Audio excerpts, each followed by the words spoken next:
Eli Fordham was lost and terrified. Just 4 years old, he had set off to find a lake near his family's campsite and now was alone in the Sierra Nevada wilderness. Dressed in a swimsuit and t-shirt, he wandered for hours on that September day in 1984. A search party quickly formed near Chubb Lake in Nevada County.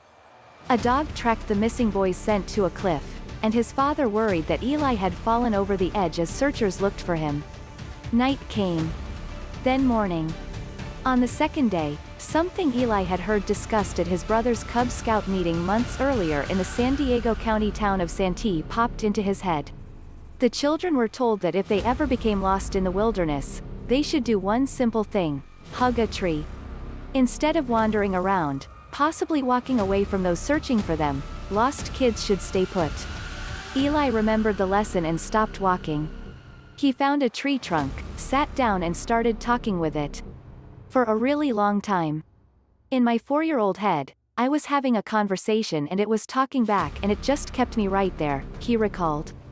Finally, a searcher on horseback rode up.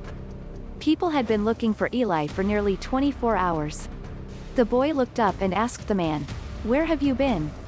Eli was found, alive, unharmed, because another San Diego County boy lost in a forest a few years earlier wasn't found until it was too late. It was 40 years ago this month that the Hug a Tree and Survive curriculum was unveiled. The program was launched just weeks after the death of Jimmy Beveridge, a 9-year-old Spring Valley boy who got lost in February 1981 during a trip to Palomar Mountain. Jimmy had gone on a nature hike with his 2 brothers, but only his brothers came back, running a foot race to the campsite. Robbie, 16, and Jeffrey, 7, told their parents they thought Jimmy was trailing behind them. His parents went to look for him, then notified a park ranger. That afternoon, what would become the largest search in San Diego County history up to that point was launched. Volunteers joined with Marines and law enforcement officers, a group that eventually numbered more than 300, according to some estimates, to scour the state park for any sign of the 5th grader.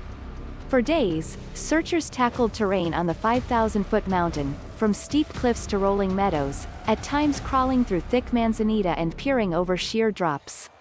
They faced difficult weather conditions. Sunny skies turned into heavy rain, thick fog and frigid temperatures, grounding helicopters and washing away tracks the boy might have left behind. Law enforcement officials gave frequent updates on the search. Jim is supposed to be a very active boy, a tree climber, a sheriff's spokesman told reporters the second day he was missing. He fancies himself as someone who can take care of himself.